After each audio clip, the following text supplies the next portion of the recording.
Jadi khazanah itu banyak. Untuk melawan penyakit itu ketakutan itu bahaya, karena bisa mengganggu imunitas tubuh.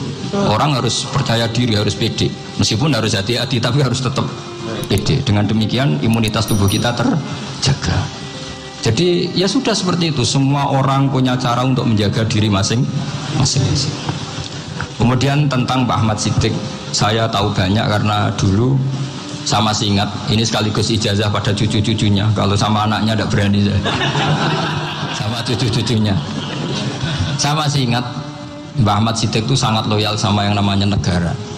Kita tahu beliau adalah termasuk orang yang bintang ketika Muktamar Situbondo, ketika NU pertama kali nerima asas tunggal, yaitu Pancasila. Kayak apa ulama-ulama kita, ya mulai Mbah Ahmad Siddiq, Mbah Ali Maksum, Gus Dur, Mbah As'ad, semuanya lah, termasuk Mbah Mun, semuanya loyal sama negara, sehingga NU menerima asas tunggal. Itu saya masih ingat karena bapak dulu perwakilan dari NU cabang Lasem. Beliau pernah ngundang Mbah Ahmad Siddiq di sini. Zaman itu zaman Pak Dzufar, ikut ngundang ke sini bapak saya. Itu saya menangi beliau ngisi pengajian di hallnya buyut saya, Mbah Umar bin Arabi. Jadi saya ini zuriyahnya Mbah Umar bin Arabi, sama dengan keluarganya Ki Hamid Pasuruan. Itu beliau cerita bahwa kemenangan Islam itu tidak harus kita yang menang kangelan. Kadang Allah bikin orang lain yang kangelan, kita yang ikut menang.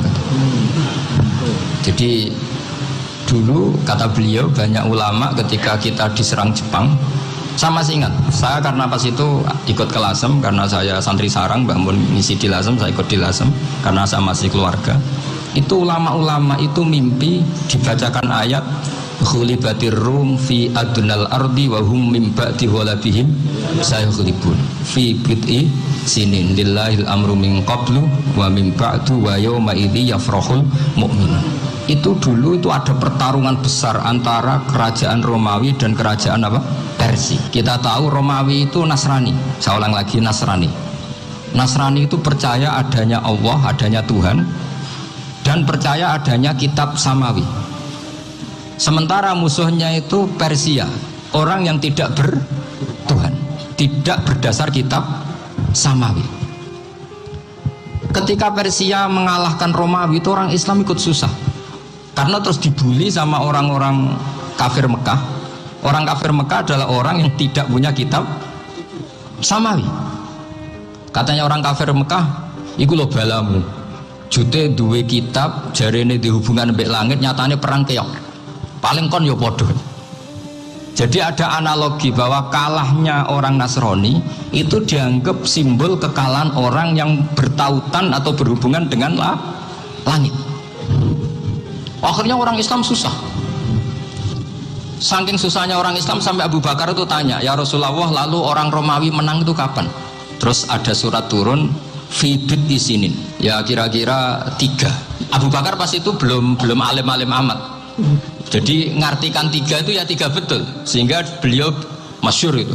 Cara Jawa totoan itu kimar. Pokoknya nanti Romawi pasti menang 3 tahun lagi. Akhirnya ketika datang itu taruhannya dengan 10 unta. Datang ke Rasulullah, Nabi menjelaskan, loh ndak, bid'u itu mabena salas ilatis itu 3 sampai 9. Kamu jangan bilang 3. Ya sudah, taruhannya ditambah sampai 100 unta. Tapi pembuktiannya enggak 3 tahun, tapi nunggu 9 tahun. Sampean jangan tanya, berarti dulu pernah taruhan halal.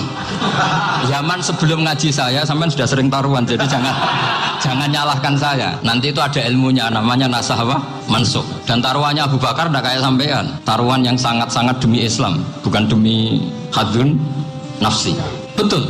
Ketika tahun ke-7 orang Islam itu menang. Gila ya, tahun 9 itu umat Islam menang. Menangnya umat Islam mengalahkan musyrik Mekah itu di Badar. Romawi mengalahkan Persia. Gara-gara Romawi mengalahkan Persia itu cara berpikir orang itu rubah. Ternyata langit itu ada, kekuatan langit itu ada. Sehingga meskipun akhirnya orang Kristen bilang ada Trinitas, terus mereka keliru dalam mengartikan Isa, tapi ada sekian nabi yang mereka sebut dan mereka hormati. Ada sekian kesamaan. Sehingga dalam Islam, saya ulang lagi, dalam Islam, andai kan disuruh milih orang komunis sama orang Nasrani, Islam tentu sama-sama kerjasama, milih sama yang Nasrani. Karena ini ahli kitab, kerjasama loh, bukan milih menjadi Nasrani. Nanti kamu salah paham, senangannya terus bully. Itu semangatnya pasti hasad ya. Nah, terus lalu relevansinya dengan Indonesia gimana? Wa yauma idzi yafrahul mu'minun. Ketika orang Romawi yang punya kitab samawi mengalahkan Persia yang tidak punya kitab samawi, itu orang Islam ikut bunga, ikut gembira. Itu semua kiai banyak yang mimpi seperti itu. Ini cerita Pak Ahmad Siddiq. Saya dengarin. Ternyata betul. Jepang itu nggak dikalahkan Indonesia. Jepang, Hiroshima dan Nagasaki dibom oleh apa? Sekutu. Akhirnya Jepang pulang. Pas Jepang pulang, Indonesia merdeka. Itu dulu kiai-kiai sudah nakwil bahwa menangnya Indonesia itu tidak harus mengalahkan penjajah. Pokoknya nanti penjajah ada yang mengalahkan itu. Jadi Indonesia, orang Islam zaman itu tidak bisa mengalahkan Persia. Yang mengalahkan itu Romawi. Tapi orang Islam ikut gembira. Itu sebenarnya wa yauma idzi yafrahul mu'minun binasrillah. Jadi orang itu cara berpikir Quran itu beda. Sehingga saya ini cerita ke cucu-cucu Mbah Siddiq karena ya nasabnya sama sampai saya, karena sama-sama sampai Mbah Sambu. Bedanya keluarga saya lewat Mbah Abdul Azim, kalau yang keluarga sini lewat namanya Mbah Yusuf. Itu saudara sama Mbah Abdul Azim, sama-sama sampai Mbah Sambu. Tapi keinginan saya tentu bukan sekedar silaturahim gagah-gagahan diceluk Gus. Celuk Gus repot. Nara ora alim ra pantes. Nak beling ra pantes. Salam templek 1.000 jaluk swarga. Kok mentalane 1.000 jaluk. Kamu nginep di hotel 100.000 itu tidak cukup, apalagi untuk bayar apa? Surga itu nggak sopan sekali gitu. 1 juta ya nggak bisa itu, 100 juta juga nggak jelas juga. Terus sampean mendingan nggak usah salam template, malah nggak mungkin masuk surga kalau. Jadi dulu yang namanya zuriyah, sampean tenang saja, nasab sampean tidak kalah dengan kita, karena nanti setelah di kuburan itu gus-gus itu nggak penting. Semua kalau ditanya bapak kamu siapa, jawabannya siapa? Nabi Ibrahim. Sudah parmin parlan hilang semua, sudah aman pokoknya nanti. Karena kalau nanti ditanya malaikat bapak kamu siapa, jawabnya Nabi siapa? Ibrahim. Makanya saya itu pemuja Allah yang serius. Sampean ya pemuja Allah, tapi kan kadang kurang alim. Saya ini pemuja Allah serius. Saya itu kalau ngaji, ya ngaji biasa belajar, itu sering nangis seneng. Misalnya saya baca tadi, Miftahul Jannah la ilaha illallah, kunci kok dikasihkan. Kita ini masuk neraka gak pantas, enggak bawa kuncinya kok masuk. Harusnya kita ini masuk surga, kita kan pegang kunci surga, gak pegang kunci neraka. Maka aneh kalau kamu masuk neraka itu aneh. Coba kita pegang kunci surga apa kunci neraka? Tapi ada teman saya suon rokok anu kunci ini. Karena tidak ada pintunya. Terus saya bilang, kamu kok tahu? Memangnya mau ke sana, kata saya. Saya tidak punya rencana tahun neraka. Karena nanti di antara syafaatnya Quran itu orang kalau mau masuk neraka tidak jadi. Ya nggak apa-apa ya, diatur sendiri. Jadi di antara syafaatnya Quran itu orang nggak jadi masuk neraka. Jadi syafaat itu ada 2, dari neraka diangkat ke surga, dan itu bisa lama itu. Tapi kalau syafaatnya Quran itu yang belum masuk neraka supaya nggak jadi masuk neraka. Karena neraka juga punya aturan, dia juga kena aturan fikih. Jadi betul ini, saya ada guyon. Jadi kena konstitusi apa? Fikih. Sama tak ceritani syafaatnya Quran itu ada orang itu beling itu fasik. Itu dihafal surat Tabarok. Hafal betul. Tabarakalladzi biyadihil mulku wa huwa ala kulli syai'in qadir alladzi khalaqal mauta wal hayata. Pertanyaannya gini, boleh enggak orang menginjek surat Baqarah? Boleh enggak? Enggak. Padahal orang hafal Quran itu artinya ayat itu ada di hatinya. Fa inna wa ta'ala la yu'adzibu qalban wa al-Qur'ana. Allah tidak akan menyiksa hati yang menyimpan Quran, yang jadi flash disknya Quran, yang jadi rekaman Quran. Singkat cerita orang ini hafal. Pas ketemu Mungkar Nakir prosedur kan, ini orang fasik mau diantemin sama Mungkar Nakir. Prosedur ya, dia kan prosedur standar. Si surat Tabarak akhirnya menjelma jadi seseorang yang gagah berani. Kamu nggak boleh nyiksa orang ini. Saya ini kalamullah. Kalau kamu nyiksa dia berarti nyiksa saya. Kamu berani sama kalamullah. Wah ya tidak berani dari Mungkar Nakir. Tapi orang itu nakal, harus saya gebukin. Tapi kata Quran tadi, tapi saya di situ pasti kena saya. Oh debat. Enggak ada lajnahnya, ini gak ikut. Kalau Gus Firjon ikut jadi lajnah. Kalau jadi lajnah pasti kroninan, kalau santrinya dimenangkan. Akhirnya debat. Ya sudah, kita ketemu Allah. Akhirnya Mungkar Nakir sama Quran tadi surat Tabarok datang sowan sama Allah. Terus kata Allah, memangnya kenapa Mungkar Nakir? Saya harus nyiksa dia karena dia fasik ya Allah. Memangnya kenapa surat Tabarok? Saya ada di situ. Menurut aturan orang tuh nggak boleh injak Quran. Kalau dia nuduk saya, nuduk Quran. Itu harus dikasih tahu fikihnya Mungkar Nakir. Akhirnya Allah ngendikan gini ke surat Tabarok, ya sudah terserah kamu. Kalau terserah pulau Gusti, Mungkar Nakir nggak boleh nyentuh orang ini. Ya sudah selamat. Sehingga terus itu sampai baca di termasuk mujizatnya surat Tabarok di tafsir Ibnu Katsir banyak. Karena tadi logikanya malaikat itu juga kena aturan fikih.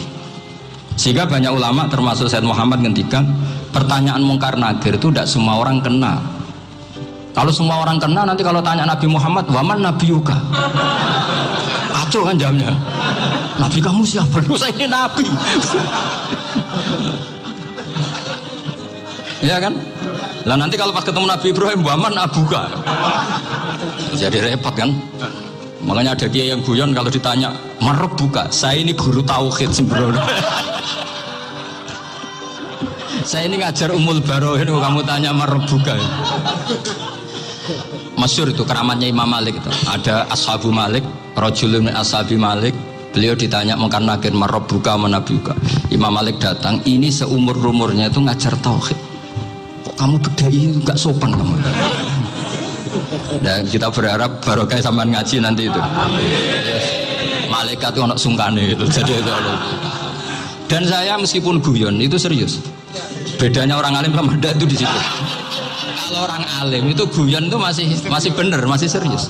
Coba saya bacakan ayatnya. Ala inna auliya Allahi la khaufun alaihim wa lahum yahzanun.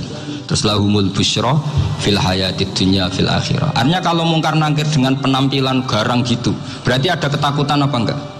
Ada. Padahal ciri utama walinya Allah tidak ada ketakutan. Makanya itu termasuk dalilnya Sayyid Muhammad, tidak semua orang alami seperti itu karena wali-wali itu la khaufun alaihim wa lahum yahzanun. Wah anak kiai ketemu karena kerja buat tidur wedek. Wih, aku rezeki ora kalau pertanyaan itu, nak konan santri piye? Lho isen wis kiai dihanjuti Mungkar Nakir. Malu gak kira-kira? Mesti pelengahan konan santri piye? Nah jawabannya gampang karena pernah ngajar tauhid.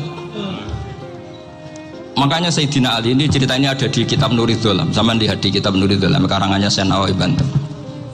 Itu Sayyidina Ali itu ya, andekan orang biasa mungkin ya agak-agak hasut, tapi ini wali gak boleh kamu katakan hasut. Dia itu mangkal sama Umar. Orang kok setiap orang pernah dibentak, apa dia berani bentak Mungkar Nakir? Penasaran dia.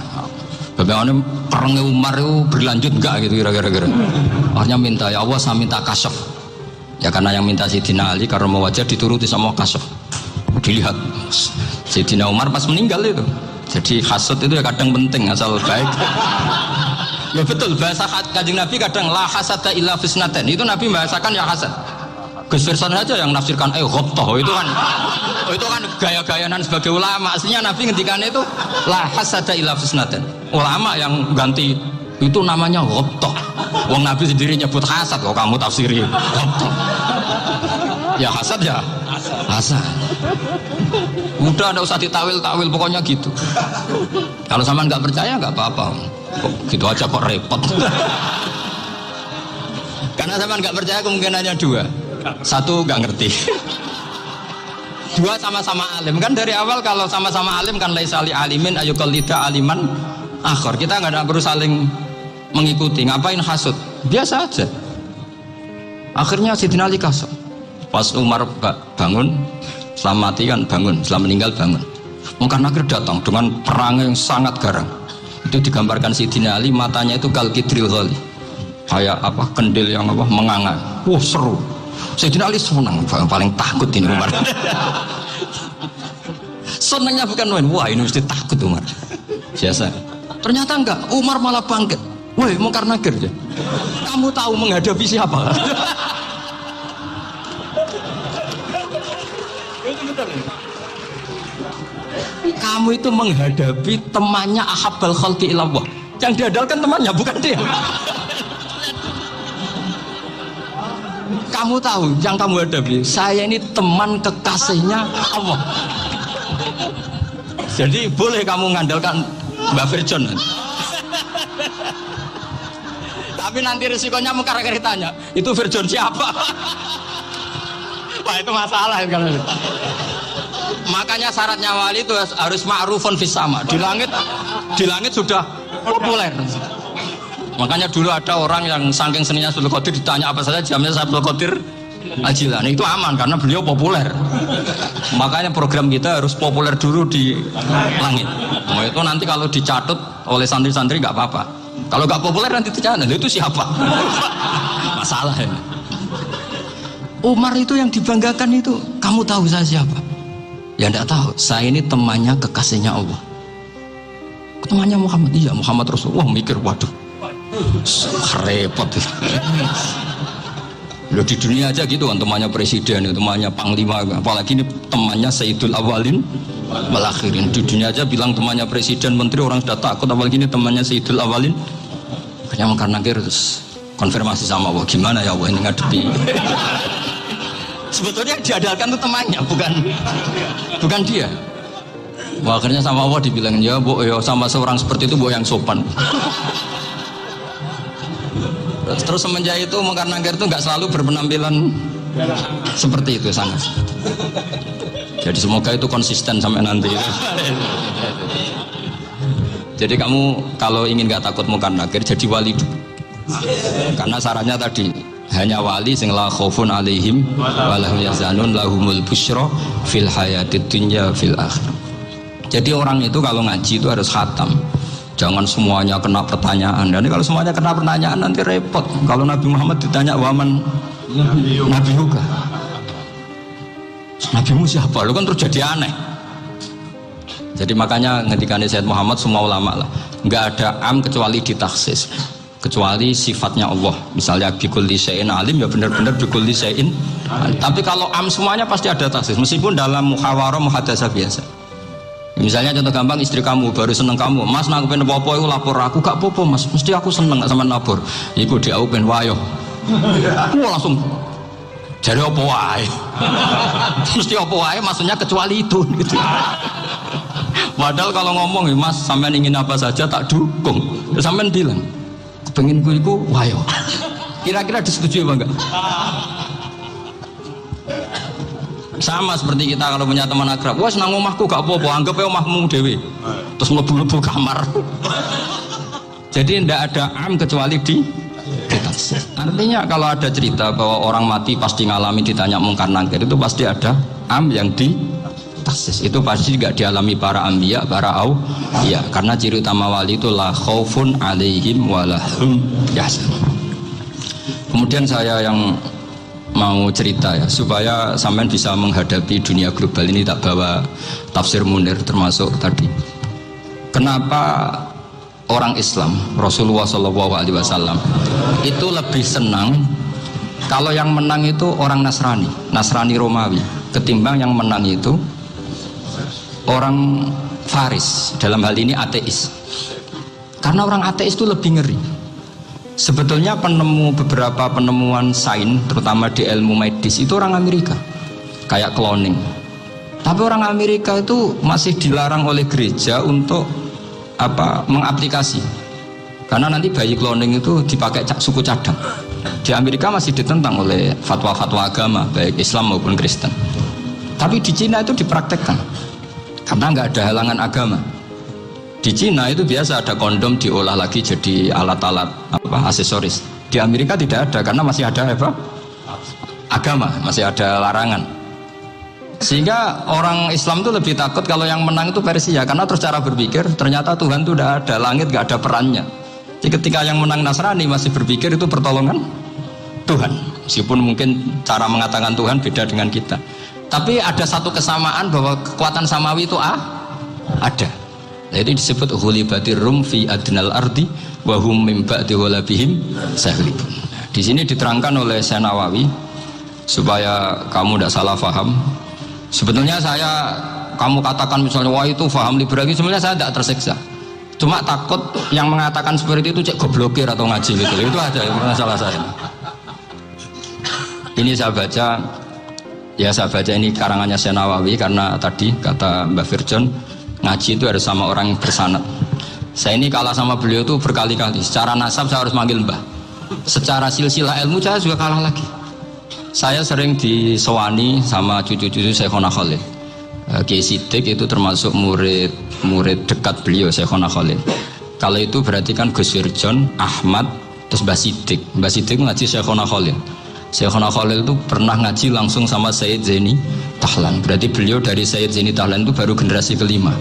Sementara saya itu sudah ketujuh atau keenam. Saya, Mbah Mun, Mbah Karim misalnya, Mbah Hashim, Mbah Mahfud Termas, Sayyid Abi Bakar Sato yang ngarangnya Anatul Thalibin, baru Sayyid Zaini Tahlan. Berarti saya ketujuh, kalah lagi.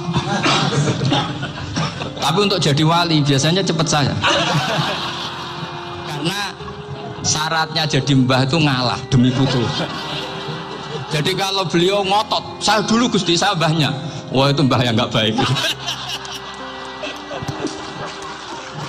Berarti jatahnya dikasihkan apa? Cucunya dulu. Makanya Abdul Muthalib itu orang yang dapat wangsit, tapi yang jadi nabi itu cucunya.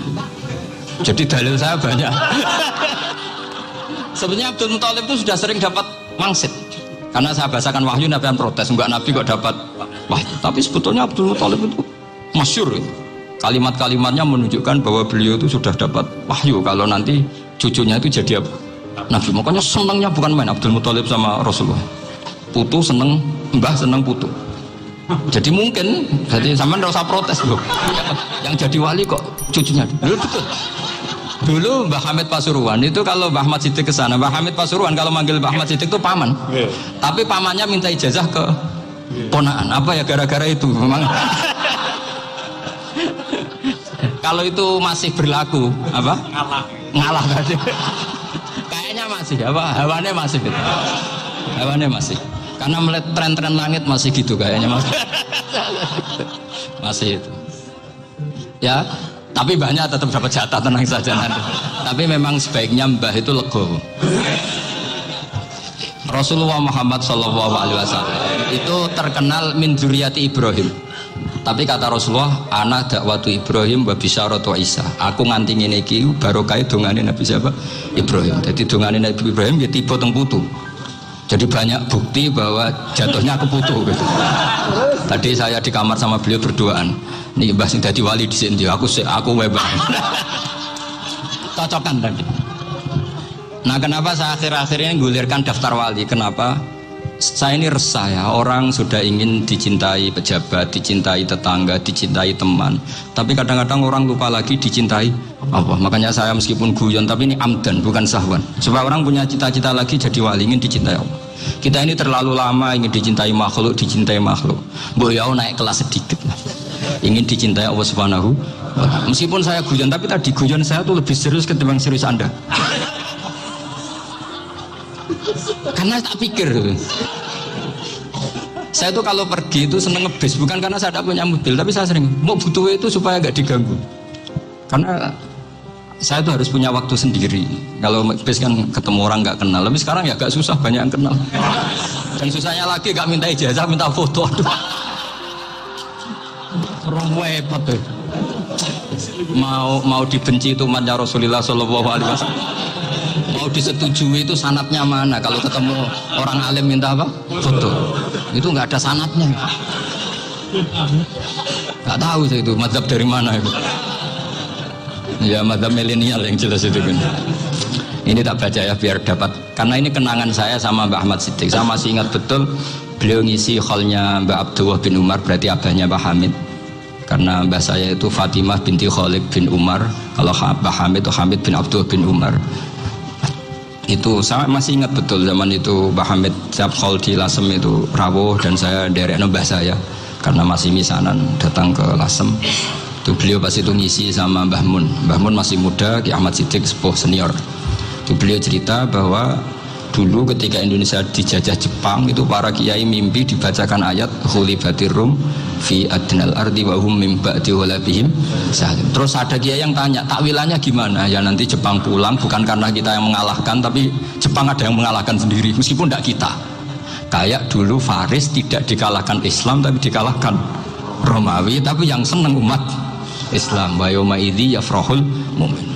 Itu luar biasa ulama-ulama kita. Delalah kejadiannya Indonesia seperti itu. Yaitu kita tidak mengalahkan Jepang, tapi Jepang pulang sendiri karena dikalahkan apa? Sekutu. Ya ini saya baca. Ini tidak usah dicek bacanya benar apa enggak, sudah aman, apa? Aman. Karena kalau saya salah itu ya sengaja. Artinya ya sengaja saja. Ya biasa maksudnya. Saya kemarin ngisi di Pondok Peloso, di Pondok Al Munawir Jogja. Salah itu ada dua, ada salah memang benar-benar salah. Itu nggak apa-apa, bisa dimakfu. Karena mesti sangke wong goblok salah yang terus itu. Ada salah bawaan ilmu, itu repot tuh dadaninnya. Karena misalnya kita yang biasa belajar qiraat sabah wa yahsibuhu, mesti diulang lagi wa yahsabuhu. Karena qiraatnya Imam Asim itu hasibah yahsabu bi fathis sin. Sementara kita kalau ngaji kitab kulino yahsibu. Sehingga kita yang biasa belajar sabah itu kalau baca kitab itu kayak orang bingung. Kadang-kadang yang ngaji juga bingung. Gus Pak mau di bulan pilih. Ya tepat-tepatan. Ada yang mengatakan Gus Pak bingung, ada yang mengatakan Gus Pak alim alama. Ya tepat-tepatan nasib tadi. Karena memang ya sabah memang seperti itu. Misalnya kufuan. Kufuan itu Imam Asim baca kufuan. Tapi beliau punya murid namanya Syu'bah. Itu kalau baca kuf'an. Makanya kita itu, ini kan khataman Quran ya, jadi saya menyinggung sedikit tentang qiraat sabah. Tadi beliau juga sudah tak kasih kitab saya Hifdzuna Li'adal Mushaf. Sama tak ajari latihan sabah, memang angel ya. Makanya yang nggak bisa itu wong pinter. Sudah tahu angel ya nggak usah diteruskan kan. Orang menghindari barang angel itu pinter apa goblok? Pinter. Berarti wong goblok pinter. Saya tuh makanya sama orang goblok tuh respect. Jadi orang alim tuh angel apa gampang? Angel. Menghindari barang angel pinter apa goblok? Loh, orang menghindari barang angel pinter apa goblok? Pinter. Berarti wong goblok pinter. Jadi saya sama orang-orang goblok itu respect. Sudah tahu jadi orang alim angel, ya barang angel ya harus dihindari. Makanya saya ini insya Allah umatnya Nabi yang termasuk yang terbaik. Amin. Karena mencintai umatnya Nabi termasuk yang goblok. Waduh. Itu tidak gampang itu. Karena tadi sudah tahu ya. Seperti itu loh orang naik Panjat Pinang. Itu yang naik karena ingin hadiah. Yang nonton sudah tahu, wah licin kok dinaikin mau keplotok ya. Tapi orang sepakat yang nonton juga pinter karena sudah tahu ribet kok. Tukun yang pasar gak kena lah apa mana. Sama-sama juga gitu. Ngalim tafsir angel, ngalim fikih angel. Nanti akar ngaji ngerekam kan gampang. Itu pinter apa goblok? Pinter. Makanya kalau ini mau burohno ngono tok. Saya tadi dinasihati Mbak Virjon, muga-muga hati saya selamat. Saya itu meskipun kata orang banyak, muhibbin saya banyak, tapi saya insya Allah tidak riak. Saya itu pakai kitab namanya Tasfidul Fuad, itu karangannya Said Abdul Al-Haddad. Ketika beliau punya muhibbin banyak ditanya, bagaimana ya Habib Anda menjaga hati Anda? Jamnya Said Abdul Al-Haddad itu nih, innama azzamu Allah. Mereka itu sebenarnya menghormati Allah, cuma butuh sarana, dan itu saya. Jadi saya tahu sama semua itu mencintai Quran, mencintai sunnah Rasul, mencintai hadis-hadis Rasul. Cuma sampean kan karena nggak paham, terus manfaatkan saya. Jadi sebenarnya saya ini korban. Korban. Jadi saya mau riak gimana? Korban kok mau. Bangganya di mana tuh? Coba sampean misalnya ngaji tafsir, belajar sendiri kan susah. Terkibnya susah, maknanya susah, bahkan beli kitabnya kadang nggak kuat. Untuk jadi alim tafsir itu kan harus beli kitab. Loh, saya sering belajar kitab itu jutaan. Tafsir Tobari, saya pernah beli kitab Fakhrur Razi itu berapa coba? 27 jilid. Karangannya Fakhrur, belum karangannya ulama modern Imam Sa'rawi. Itu berapa jilid? Itu jutaan. Saya kemarin juga dihadiahi kitab Pak Quraish Shihab namanya Faidul Bari fi Syarhil Bukhari. Pak Quraish Shihab yang terkenal. Dia sering diskusi sama saya. Saya ngasih hadiah beliau ngasih hadiah saya. Wah itu harganya nggak kuat. Tidak kuat kadang di Indonesia nggak ada coba. Dan sama orang hebat menghindari kesulitan itu. Yang kesulatan itu, Gus Bak ngaji ikut, kalau nggak paham dirukon rekamannya sudah gitu. Pinter mana sampean nambah saya? Pinter sampean kan? Bikin sosis susah, beli aja kok repot kan? Makanya nggak boleh orang bilang, wah aku goblok reso tafsir, aku wong pinter. Makanya nanti kalau saya ketemu Nabi tidak termasuk orang yang mentahkir orang Islam. Kafa bil mari isman ayah kira akhahul muslim. Jadi cukup orang itu dosa kalau menyepelekan orang Islam, termasuk darani sampean goblok itu dosa. Caranya nggak darani goblok ya tadi di logika tadi. Alim itu angel, gendari angel itu pinter, berarti wong bodoh pinter ya sudah gitu. Tapi tetap bodoh. Tapi ini satu cara untuk saya respect gitu. Coba orang yang ngaji tafsir saya banyak, mungkin ribuan. Itu sebetulnya mencintai Quran. Karena Quran adalah kitab suci yang panduannya umat Islam. Sangat mencintai Quran. Terus kemudian mereka nggak paham. Terus mencari orang yang memahamkan. Burono lah cara Jawa ini. Terus keren saya itu di mana coba? Lah terus mereka kurang ajarnya gini. Kalau paham itu ya alhamdulillah paham. Kowe nak ngaji Gus Bae ngono tok. Tapi nek ora paham, ora jalan akal ya. Mari Gus Bae nerangno cepet mulane gak paham. Ora kok nyalano teke sing lelet tuh. Itu kan Masya Allah, naudzubillah tenan. Sebetulnya tingkat kurang ajarnya tinggi tuh sebenarnya. Jadi kalau nggak paham itu kadang nggak nyalahno uteke. Kayak mau misalnya, mau mari mikir aja jelas. Padahal misalnya jelas orang mesti paham, bodoh kan? Paham ya? Jadi kata Sayyid Abdul Haddad, innama azzamu Allah. Sebenarnya mereka itu sangat menghormati Allah. Makanya kita nggak perlu mengatakan wasilah itu kafir, nggak akan. Karena orang tawasul sama Rasulullah itu ingin dapat ridhonya Allah lewat orang yang dicintai Allah. Kita mencintai wali sebenarnya, wah itu kekasih Allah. Kita mencintai itu karena mencintai Allah. Sama seperti gini, kamu mencintai kangkung apa enggak? Sebenarnya sama sekali enggak. Tapi kamu ingin sehat, ada asupan gizi. Kamu ingin tubuh kamu sehat, butuh asupan gizi. Kemudian kamu makan kangkung. Apa terus kamu cinta kangkung? Kan enggak. Cinta kesehatan kamu sama. Orang yang mencintai saya sebenarnya ingin kepuasan rohani. Saya kan termasuk kiai yang torekonya gampang. Ini swarga kan akhirnya penggemarnya banyak. Coba kalau kamu ini rokok. Jadi sebetulnya Anda mencintai kepuasan Anda sendiri. Nah, saya ini korban. Makanya untuk masuk surga cepat saya. Korban itu cepat. Da'watul mazlum la turaddu. Laisa bainahu wa bainallah hijab. Jadi saya kalau donga langsung seret langit. Karena mazlum. Saya sinau tafsir itu Mbak, sampean bayangkan ada tafsir itu sudah 27 jilid. Sengarang Fakhrul Razi itu bulatnya bukan main. Karena dia ahli filsafat. Bulatnya Masya Allah. Sudah gitu sinau Jalalain kadang dikomen oleh Sawi. Sudah kita percaya Jalalain jebule dibuli Sawi. Percaya Sawi dikandani, "Oh iku Maliki rasa ribet."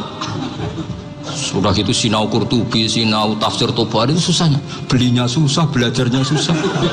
Padahal saya punya keluarga, punya istri, punya anak. Bayangkan kalau istri saya rewel kayak istri sampai. Wah itu. Tapi alhamdulillah enggak. Sama sekali enggak. Allah sudah milihkan, wah ini bahaya kalau punya istri rewel. Imam Sibawai itu kitabnya banyak, tapi yang terbukukan hanya Kitab Sibawai. Karena beliau kalau sudah belajar lupa istri. Hanya pas beliau di pasar, kitabnya dibakar semua sama istrinya. Karena dianggap saingannya. Ternyata yang dicerai tidak kitabnya, malah istrinya. Itu Imam siapa? Sibawai. Tapi alhamdulillah kitab saya nggak terbakar, aman. Saya teruskan ya. Jadi untuk menjaga riya dilatih innama azzamu Allah. Sebenarnya mereka itu menghormati Allah. Sehingga wasail itu sebenarnya nggak pernah jadi subjek pelaku utama, enggak. Tetap Allah. Sebab itu kata Sayyid Muhammad, kamu kok mengatakan wasilah itu kafir itu gimana? Ketika innallaha qad ba'atsa lakum taluta malika. Talut itu ya manusia. PD-nya itu apa? Inna ayata mulkihi ayyatiyakumut tabut fihi sakinatum min rabbikum wa baqiyatum mimma taraka ahlu Musa wa ahlu Haruna tahmiluhul malaikah. Jadi beliau PD itu kalau bawa sunduk semacam peti sakti, sing di situ ada baqiyatum mimma taraka ahlu Musa wa ahlu Haruna tahmiluhul malaikah. Ya kayak semacam jimat. Tapi saya bukan mensyariatkan jimat enggak, karena nanti banyak penjual yang pembohong juga gitu loh. Cuma cerita, kamu tidak usah mengatakan kafir. Dulu Tolut PD-nya kalau bawa sunduk semacam peti kesaktian yang di situ ada baqiyatum mimma taraka alu Musa wa alu Harun tahmiluhul malaika. Sehingga Khalid bin Walid meskipun beliau sahabat dan menyaksikan wajah Rasulullah SAW, itu bawa sya'aratun min sya'aratihi Rasulullah SAW, bawa rambutnya Nabi. Perang kemana-mana itu diletakkan di pecinya. Nanti sama tanya lagi, masa pakai peci Khalid bin Walid itu? Wah panjang, bisa sampai itu repot. Sampai tak warai ngaji usul fikih. Usul fikih itu kalau ngaji itu ada istilah tangkihul manat. Ini mesti ini wilayah yang kita bisa berdebat sama Mbah Firjon. Dulu itu musuh saya karena saya makili Anwar, beliau makili Peloso. Tapi tahu-tahu kalah tua terus saya mengundurkan diri.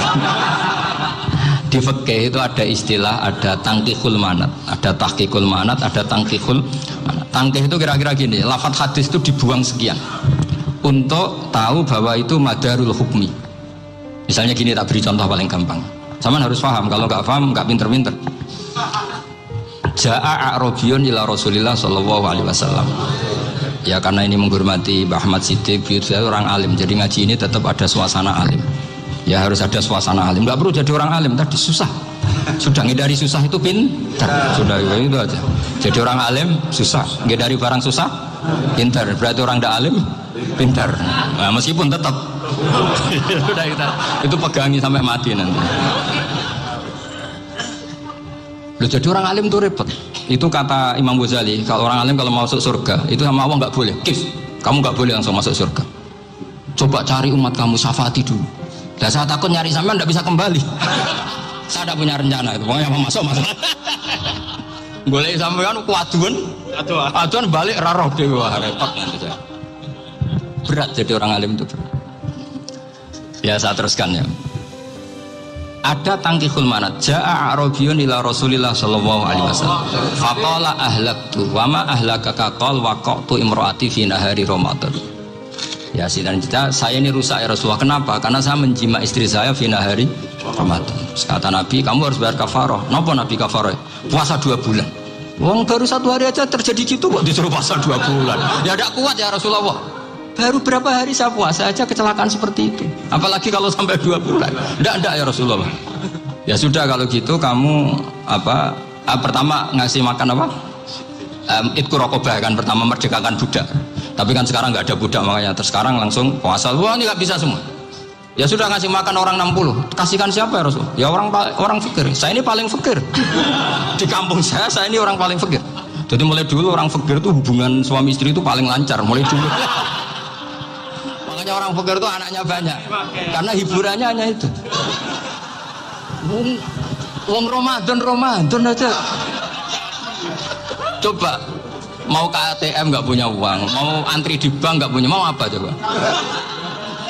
Itu mulai dulu. Ini sanatnya mutasil.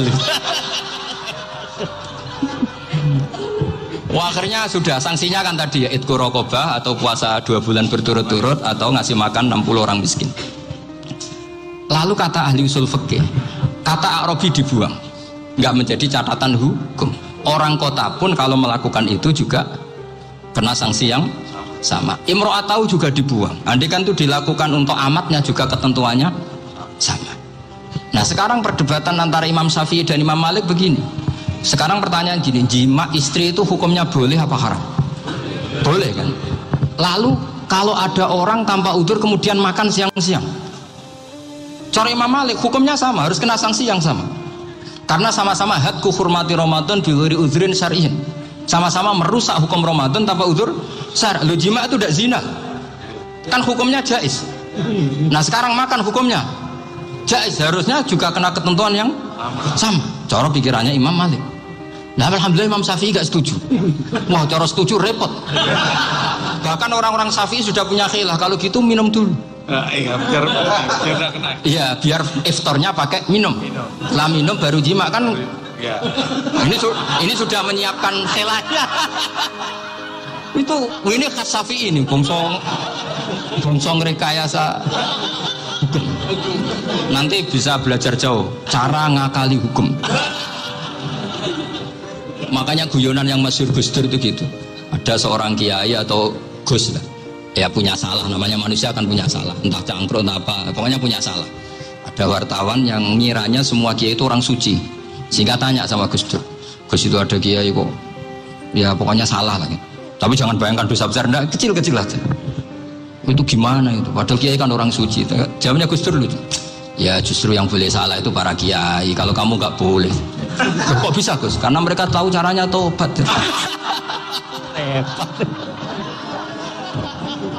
Kalau kamu nggak tahu caranya, sama pelanggaran hukum itu ya harus pakar-pakar hukum. Itu yang tahu caranya rekayasa. Kalau kamu ya kena pasal kan ya. Jadi kamu jangan niru saya ini punya sekian cara untuk nah, itu namanya khilah. Makanya kata Sayyid Muhammad, kamu tidak usah anti khilah, karena Abu Hanifah itu membolehkan khilah, kitabul khiyal. Yang penting kamu soleh dulu, setelah soleh nanti Allah maklumi. Soleh dulu, syaratnya soleh dulu. Kalau tidak soleh jangan. Contohnya gini, ada orang mau puasa lemes sekali, mau makan, gampang. Kalau langsung makan kan kayak hadku hormati Ramadan biwiri udrin syariah. Aku langsung mau jembera sowan Mbah Firjon. Sudah status saya apa? Musafir. Ya sudah, berangkat aja sampai Tuban makan. Nanti kalau nggak jadi ya nggak apa-apa sudah. Mulai pergi sudah musafir. Saya tidak tahu nanti malaikat tertarik ngebuki nggak tahu. Tapi itu ada khilahnya, asal soleh. Karena kata Sayyid Muhammad dan semua kitab mengatakan itu. Kalau sama nggak tahu ya kebablasan. Nabi Ayub, nabi yang terkenal Gudiken itu siapa? Ayub ya. Itu yang Israiliyatnya akan seru. Gudiken dikukur bek kreweng itu terlalu lah kalau itu. Untuk kreweng konti meneng Arab orang kreweng itu sudah masalah itu.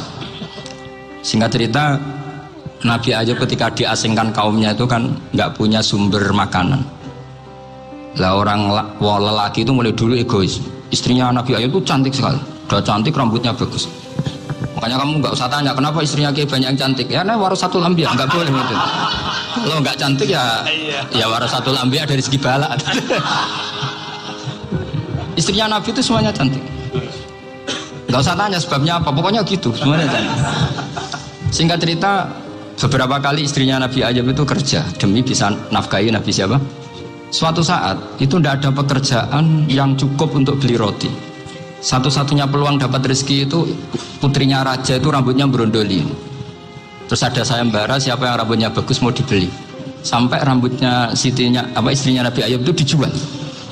Nabi Ayub tersinggung karena itu mengurangi kecantikan. Jadi lelaki mulai dulu gitu. Udah nggak urun kalau istrinya nggak cantik itu komplain. Itu khasnya lelaki. Jadi kalau kamu gitu ada sanadnya juga, tenang saja ya. Komplain ya pegawaian itu. Saking mangkalnya Nabi Ayub terus ngendikan la adriban naki mi'ata sautin. Kamu akan saya pukuli dengan mi'ata sautin atau dengan 100 cambukan. Atau mi'ata dikhtin atau mi'ata apalah sesuai konteks zaman itu. Enggak namun ini pecut tuku konti kok ribet lagi. Singkat cerita akhirnya ketahuan bahwa istrinya menjual itu demi Nabi Ayub. Allah nggak ridho kalau kekasihnya yaitu istrinya Nabi Ayub wis perjuangan kayak gitu malah kena hukuman. Tapi Allah juga nggak ingin kekasihnya yang bernama Ayub melanggar sumpah.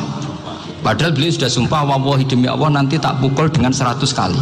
100 kali dengan lidi lah misalnya, contoh yang gampang tuh lidi. Akhirnya sama Allah dikasih satu solusi.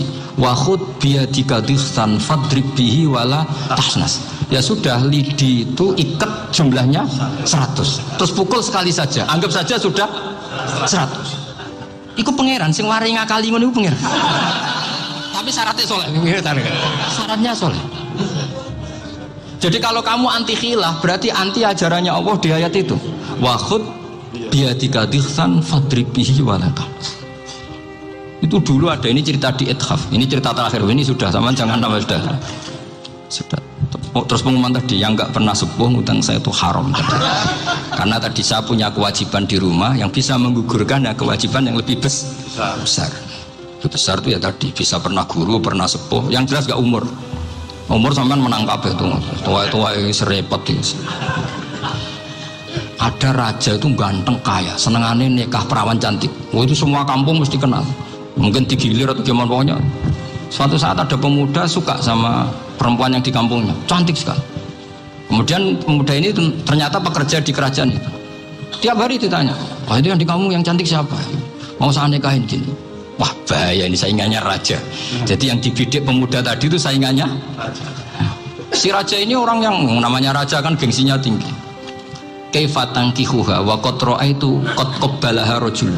Kobone kapi, saya itu pernah melihat dicium lelaki. Wah, gak mau.